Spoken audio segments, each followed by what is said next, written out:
Whether you like Chad Knaus or Abraham, people said they cheat, but kind of like what Dale Sr. would say, it ain't cheating unless you get caught. So, it's your job as a crew chief. I've heard some people even say that at Wall, let's be real. About cars or relationships? Ooh, I'm not going there. I'm not going there. I will say about cars, especially in the Legends division. Okay, all right. I'll leave it at that. Jerry. But, it's the crew chief's job as the crew chief to push the car to its limits, mechanically wise. Within the rules. And it's Nick Render's job to coach them. Oh, he is doing such a good job right now. I wish you could see this, Sam. I just don't understand why he would wear all black with white shoes, but hey, that's just me. He's trendy. But he's a great guy. You're right. He is a trendsetter, just kind of like the RPM podcast is. Yeah. I guess you would say. But no, I thought the inductions went great last night. It's such a classy well-deserving event. Group. Right. It's just cool to see that also the property is being used. I've been down there in the middle of the week and there's nobody there. So it's good that they have events like this to keep that property alive and keep the living legacy of the sport around. So that's pretty much all I had to say. Josh, you got anything? Well, I was thinking we're going to move on to the next subject. Sure. I see that you added here that Kelly Blue Book. Now, I think it's the way you wrote this. Re-signs with Chase Elliott for 3 more years. Although the way you typed it, it looks like resigns. Oh, true. You're right. My grammar is not the best, for sure. But no, Kelly Blue Book re-signs with Hendrick Motorsports and will be sponsoring Chase Elliott through 2020. And I think that's a pretty big deal considering the way the sport is economically. To have a sponsor like that, like Kelly Blue Book, who's a pretty big name outside of the world of racing and in other industries like that. So I thought that was pretty cool to see. And a fun note, we love Chase Elliott on the show. If you listen to the show, you know how much we love Chase Elliott, and it's good to see that 9 car be in the blue and gold colors for 3 more years. Yeah, Yes. That is pretty cool. So now I'm going to jump a little bit here. GoDaddy is apparently going to be back with Danica Patrick, and Jesus. Right. They are sponsoring a car. They are sponsoring a carless driver. There you go. She has no car. She's a hot mess. So basically, they've signed and they've agreed to help her. There's just still no ride available yet. Maybe they're hoping that this will intrigue and. I don't think she's gonna get one. No. I am not Danica's biggest fan, which is surprising because I'm a woman. But no, I am not her biggest fan. To be just flat I need out like honest. a cat fight sound effect. No, not a cat fight. I mean, Meow. what she did for the sport was great. But I think she probably should have left last year. Yeah. I feel like she wrecked way more race cars than needed to be wrecked. I think it was bad luck. That's what my dad says, but my dad just says I'm salty. So I don't really know. I'm just not her biggest fan. She does a lot of, yoga and all this, body posing in bikinis and Hey, you gotta get money how you get money. Yeah, I hear you, but you know what? At the same time, is that Eric Brennan? Yeah, Eric Brennan's here. Eric Brennan is here. Did he answer my snap? Finally. He did 23 minutes ago. I'll call in Eric a few. Brennan, welcome to the live show at Motorsports 2018. Hey, Eric. Glad you could join us, Eric. How you feeling, bro? I feel like crap. I don't know what I could eat. I don't know if I should eat. Saltines and ginger ale. So I've been taking Dayquil with alcohol all day. Oh, good. Eric, we've been discussing your favorite topic in motorsports, and that's women. Danica Patrick. And we're talking about Danica Patrick likes to pose in her bikinis. Yeah. What is your take on it? See, Casey, all right. Hey, Eric.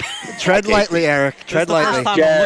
Jerry. Here's where I stand. Like, I think even with the Miss Motorsports pageant, this isn't going to be a popular opinion, and I'm sorry to all those who may be walking by who I may offend, but I think that in terms of Miss Motorsports, how often are women in racing in a bikini? You usually look better in a fire suit anyway. Hey, so, I'm so down to wear my fire suit. I think that would be better. Let's have, let's get the fire suit competition going, and that's Nick Rendo's looking at me like I'm crazy, but is there a wet fire suit? My fire suit, I wore once and got it embroidered with my name, the black and pink. brand new women's fire suit because, they only make men's. They make one freaking women's suit, and I had to buy it from the UK. Wore it once before I got into my wreck. So I have it in my closet. It fits. I try it on. I'm not kidding. I try it on probably once a month. Okay. Just to make sure I'm still a race car driver. You're not alone. I still put my fire suit on and parade it around the house all the time. So nice. you're not the only one who does this. In heels. The only difference is I think Casey looks a lot better in hers than yours, Eric. Pictures or Eric. it didn't happen. I can't argue that, but if I put heels on, maybe I'll catch up a little bit. Well, Sam hasn't proven to us that he waxed yet. I'm thinking Eric may have waxed. I don't know. No, I did not. There was no waxing involved. Well, the setup looks amazing. Casey, you look fantastic. Are you nervous at all? You know what? I'm a little bit nervous. I'm more nervous for the bikini portion. Interview portion, I feel super confident in, but I'm really excited. I think this is really a step out of my comfort zone. Man? And Nick's over here getting everybody to sign up for the email list. But I'm really excited. I was saying before, you weren't here, But there's a bunch of great girls. There's 19 of us. Biggest pageant I've seen in the last few years. A little bit nervous, but I'm definitely more excited. I was here all day yesterday, schmoozing it up a little bit, so that made me a lot more comfortable. Got my picture taken in front of a bunch of really, really awesome-looking race cars. So, no, I think I'm really excited. I'm ready to rock that stage and hopefully, make Wall Stadium proud and have a pretty crown on my head by the end of the night. That'd be awesome. Casey, you have to promise us when you do win tonight, you'll come back and you'll discuss the victory on the RPM podcast. Oh, absolutely. There you go. You heard it here first. Absolutely. I will be your first person on. I was at Allentown with you, Eric, and I heard Tyler Truex was behind us and was like, dude, when are you going to have me on the podcast? So I'm just saying if I win, I'm getting on before Tyler.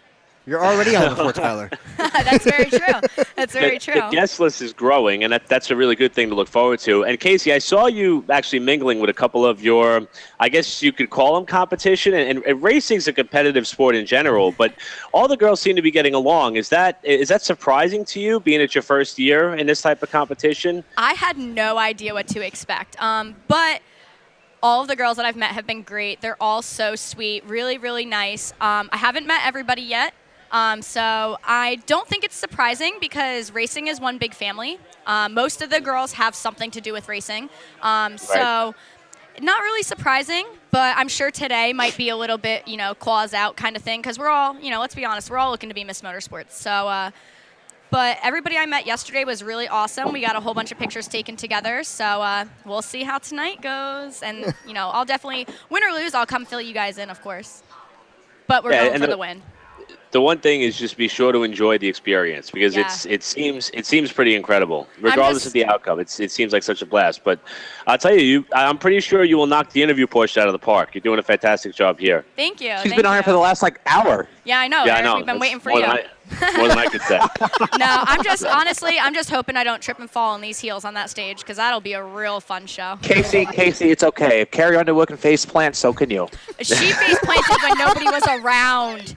She face planted when nobody was around, and she's still gorgeous as ever. So. Oh, yes. Total girl crush. Yes. I can't believe we ran out of T-shirts. I'm gonna start giving away pictures or something. Pictures of me. Well, yeah, but I think you haven't even been selling those, dude. Well, let's hold up. Nick Rendo, Casey's a lot better looking than you are. Yeah, buddy. Here, why don't you sign a couple? I can sign a couple. We can start doing selfies with them. Eric, you want one? Yes, please. Here, let's we'll keep it on the side. How's it going, man? So actually, if you leave your email, all right, we're gonna let him do what he's doing. Nick Rendo's doing his sales job over there, which is it's fantastic. Josh, the setup looks great. Thank you so much. I'm sorry I screwed you. But whoa, buddy! It felt good. It really was my full intention to come down there at least for a couple hours today because I have a commitment later on, which honestly, it's going to be tough for me to even make that. Yes, but you invited me to that, and I didn't respond, but I probably won't be there. Hey, Casey, it's okay. He didn't respond to your snap. Yes. He did. 23 minutes late.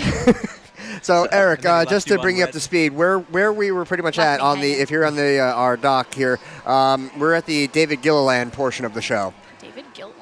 Okay. Sam says that he's been keeping busy. So, David Gilliland, I don't know. Do you know anything about this, Eric, or no?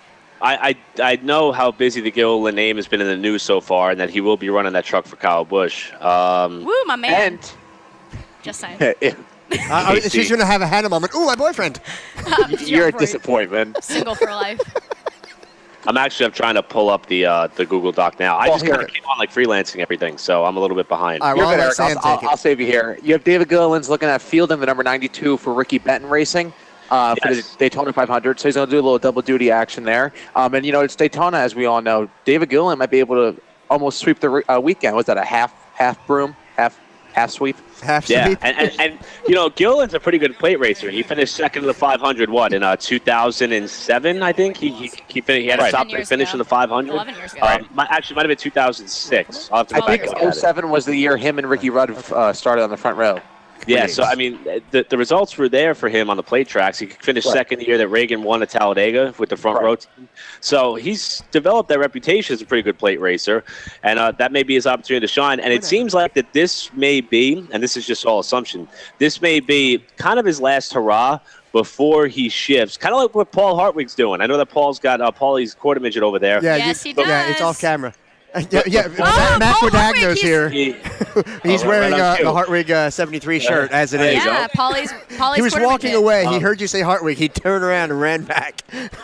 I feel like that this would be David's last hurrah in motorsports for himself before turning all of his attention to Todd as Todd gets ready to start his big league career. It's funny you said that because the reason why he is filling in for the Ford truck is because Todd's not of the age yet to race in the truck series, and we discussed that last week on the show. Which and was you can check that out also on a SoundCloud. very interesting. I listened and I was like, oh, I want to talk.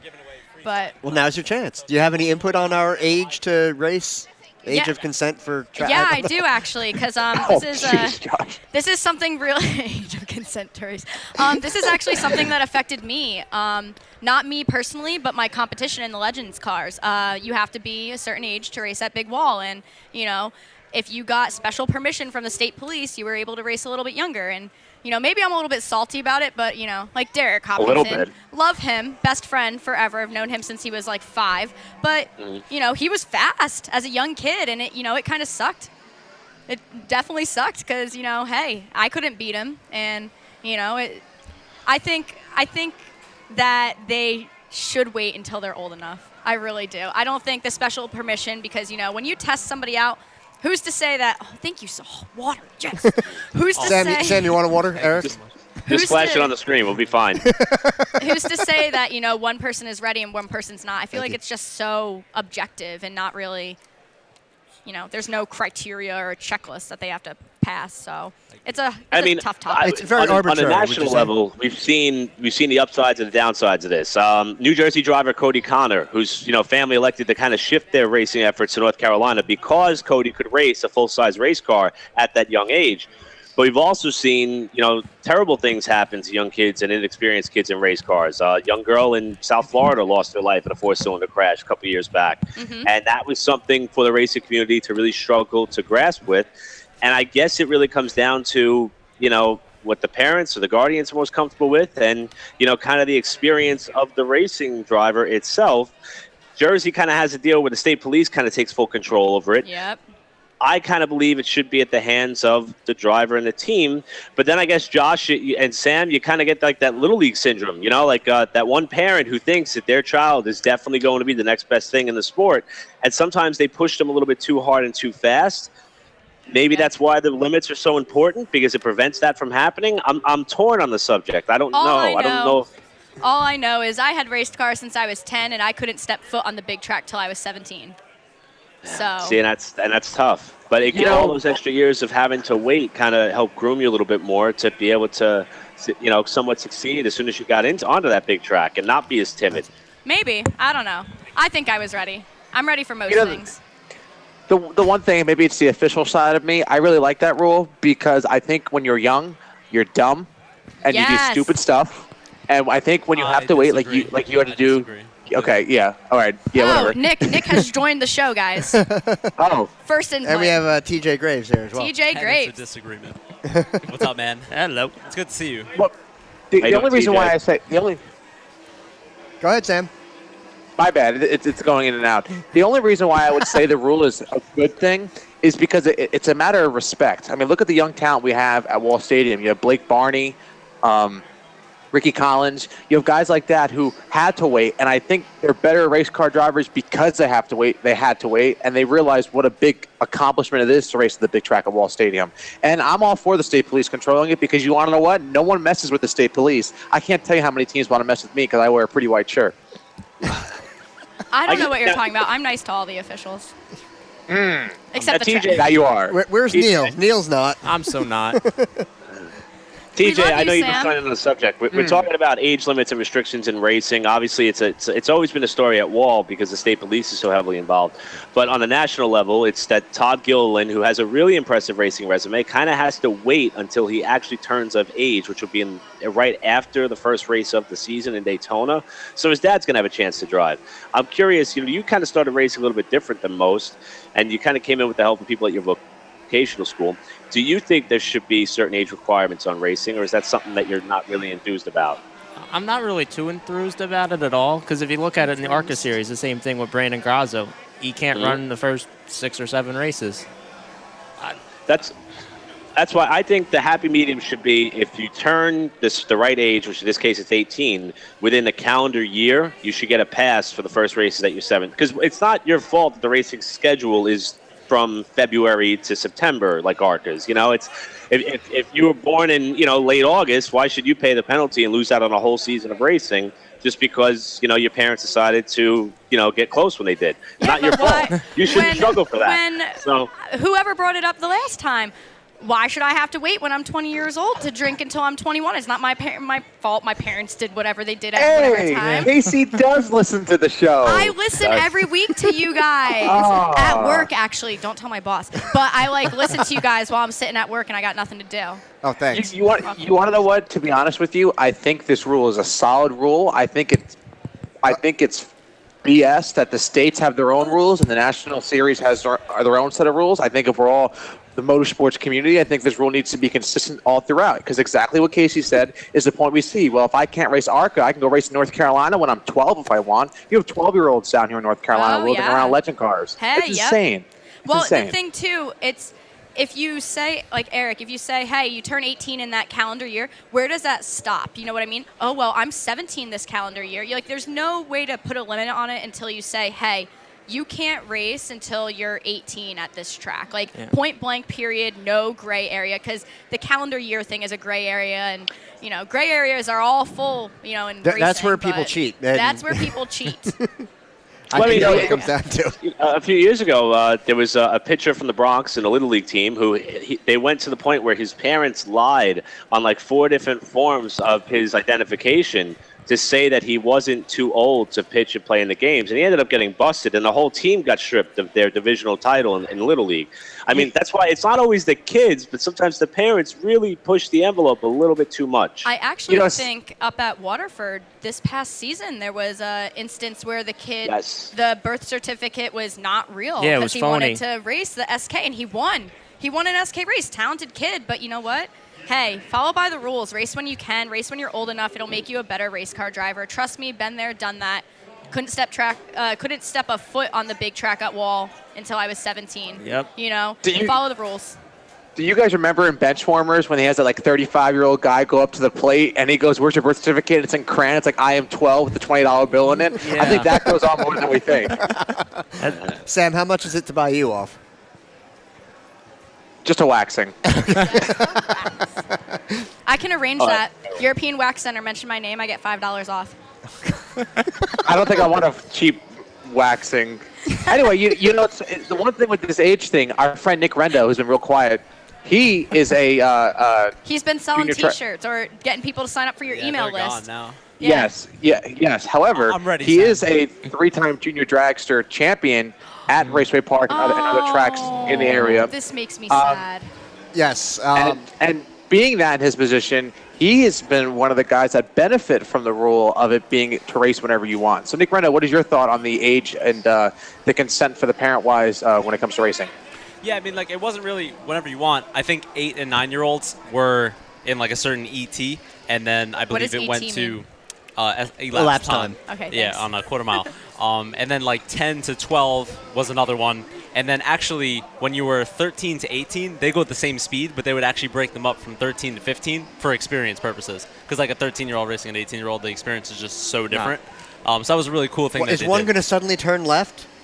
Maybe. You never know. You never know. So yeah, I mean, I don't know. Like, I think 8 is like perfectly fine. Actually, I really do. I mean, they're only going like 50 in an eighth mile at 8, which is still pretty quick for like an 8-year-old. But when you turn 13 and you can go 790s in an eighth mile and you're going almost 85 miles an hour, I mean that is. Well, Nick, really you were telling me about you had a 12-second ET for the quarter or the eighth mile once. Yeah, so like my car was obviously geared to lift at the eighth mile, or else it wouldn't be good if you like stayed on it the whole time. But once I coasted to like a high 13, and like when you go to the track, like the normal, not like the regular race cars like Impalas and stuff, they all like race to like a low 13, and like a junior coasted there. So like imagine if we stayed on. So like they're really, really quick. It's pretty wild. Yeah, I mean your car is comparable. I mean I'm sure the much lighter weight though, which plays into it. Yeah, I would assume because it's definitely like less horsepower for sure. Your for junior sure. dragster versus my Grand Prix. I think there's a little bit of a weight difference. That's a weight to power issue. A lot of it. Yeah. Two people can actually pick it up for sure. I'm certain that the age, number is going to be a moving target as we continue to go forward because, that's as the world becomes more and more politicized and everything seems to be politically correct. How old somebody should be to drive a race car, I think it's going to be a moving target as we continue to go forward. These S-holes, age restrictions, man. Sam, there are children present. Please. I didn't say it. You said S. I know. It's fine. Anyway, so let's move on from that. Now, actually, let's stay with Englishtown for a second because with basically a 3-time Raceway Park track champion. I think 2-time at Raceway Park. It's all good though. You're giving him more credit than he deserves. Wait, but 2-time at Raceway Park, 1 at Island. Okay, Island Dragway. Okay. Now Island was on the verge of extinction at one point. Correct. And they did close for a little while, yes. but then the woman who ran it actually brought it back. Her mother literally lives on this little hill in like this old lady's house, and she's like an older woman, and she like owns the track. It's incredible. And she like never comes outside. It's literally like a storybook. She lives in hibernation. It's pretty wild. That's terrible. But yeah, no, we were just talking before in Wawa while we were waiting for our subs about Raceway Park clothing and stuff and how it's still on the Summer National schedule. It's not. Did they take it off? Yeah, NHRA. I posted something just the other day saying that it's not going to be held there. Like my dad had an interesting point because Raceway Park doesn't actually run the track during the Summer Nationals. The NHRA does. So but would they have still rented it out? I think they rent it out, and I think because they're not going to be doing drag racing at all. They said cease and desist. It's so sad. I went to that every single year. And it brought much money into the township. It brought so much money. It was the coolest experience, meeting people like John Force, Courtney Force, Brittany walk right Force, up to them. Tony Schumacher. I have their autographs from last year. I won a bunch of like pull-up contests at the U.S. Army booth. It was pretty awesome. And, just to know that I can't go there this June, especially that was actually, if, I do win the pageant tonight, that was going to be one of my stops. I was going to try and see I can do there. Really, really sad about Raceway Park closing, especially I grew up 30 minutes from Raceway Park. Me too, literally. Yeah. I know. It's one of the things that you have to realize, though, is the drag racing operations are ending. However, the go-karts, the drifting, the swap meets, the car shows, stuff like this, what we're doing right now, that's all still going to be there at the track. So the biggest attraction is gone. However, they're still going to be around and involved in the motorsports community, which you can still go, Casey. Holla for $1. Yeah, I can still go, but I still want to see, the top fuel dragsters go down their driveway. I think Casey's going to sell the Legend and start motocross. No. God, no. You don't want to see me on 2 wheels. I'm a hot mess. You think I'm bad on 4? Oh, wait till you see me on 2. Apparently you're fine on heels, so. Oh, I'm great on heels. We'll see tonight. I don't know. The scariest part about the Englishtown, the Raceway Park news is that a lot of us didn't see it coming. I mean, now Sam and I had a little bit of insight because of some of the people that we kind of knew in the area that there may be some issues. We knew forever that the locals were complaining about it. They weren't happy about the noise. It's always been like a swirling rumor going around, and I feel like it helped them sell houses. Like it was like a thing. It was like realtors would always say it was closing for like the past 20 years, but obviously it's like the boy who cried wolf at this point. It's so interesting though because the locals around New Egypt complain a lot too, and I hope to God they don't get shut down anytime soon. I remember one time the the owner of the track was like, oh, the locals are complaining. Open practice for everybody. And me and my dad went up and picked my legend car up, and I ran New Egypt for the first time in a legend car. Wow. After the big blocks went out, that was terrifying. They leave really big ruts in the dirt. Oh, yeah. You know what I don't understand is you have people who build houses and live and buy houses around like Wall Stadium, and What do you're you by an expect? airport, and you're by a racetrack, and you complain about noise. Right? I'll never understand that. Get but better insulation on your house. It's Or move. Darwinism, survival of the fittest. There's more of us than there are them. We were all holding our collective breath about Wall Stadium up until the last week in December. That's we didn't know what was true. going to happen there. And, I think if you weigh the numbers, there's more racetracks closing every year than there are opening. Which and is I wouldn't so say, sad. And that's why it is so ultra important to keep the energy and emphasis on not just short track racing, but any type of local racing, Yes. Alive and well. And that's what we're trying to do here on the RPM podcast. For those of you who may be walking around at the Motorsports Expo, for one, sorry I'm not there, but I love you all. And we got so many people here. We got TJ Graves, four-cylinder racer at Wall Stadium Speedway. Nick Rendo with his new book out, helping us out here this weekend after all the help that he's done to help us grow. Casey Robicheau is in the Miss Motorsports pageant. She's hanging out with us. And Josh Matthews, who is the brain of everything. He set this whole stage up without any help or assistance for the most part. No, I didn't help out that much. Josh did it. He did He's the help. man. On that note, I'm going to real quick. Casey has to go sign in for the pageant, so we're going to let her go. Casey, you're welcome to come back at any time. Yeah. I mean, do whatever you got to do. I got to check in at 1, but Well, slide down. I'll double check with them. I don't think I have to do anything until 2 o'clock. So Well, you can go schmooze and whatever. schmooze it up, Yeah. know, get my name out there, my face. Nick's going to try and get some of these cards given away. He's doing a really fantastic. He did a great job with the T-shirts, but apparently nobody wants my pretty face. So How's it going, guys? So how would you guys like a signed card? Nick's doing his thing again, so. Don't say that. You can't say that yet. All right, but I'm gonna head over there. I probably will be back. We're going to be here all day. So, Casey, Cool. thank you so much Thanks, for everything guys. so This far. was so much fun. Eric, I hope you feel better. Thank you so much. And Sam, Best of always a luck. pleasure. Yes, Casey, I appreciate all the love. Go All right. NC State, right? Yes, go NC. All right, guys. I'll see you guys later. All right, later, Casey. Bye. Good luck, Casey. Once again, that was Casey Robicheau, one of the 19 contestants for Miss Motorsports. A pageant will be taking place in, about 4 o'clock, 5 o'clock they kick it off, Josh, I think? 7. Oh. 7. Oh, wow. 7:30, I think I was Eric. watching the live stream last year at like 4. I don't know. I don't remember what I was doing last year. I don't remember what I was doing last night. Eric, you want to see my dress? Perhaps. Are you keeping this separate, Eric? Am I being set up? That's what it sounds like. Being Cosby. This is all on film for Eric. Anyhow, so I just brought up the Englishtown stuff mainly because we have Nick. Oh, there's the dress. Look at that. That is gorgeous. Bedazzled. She can't see you, Eric, but the people that are walking by can. It looks great, Casey. I love it.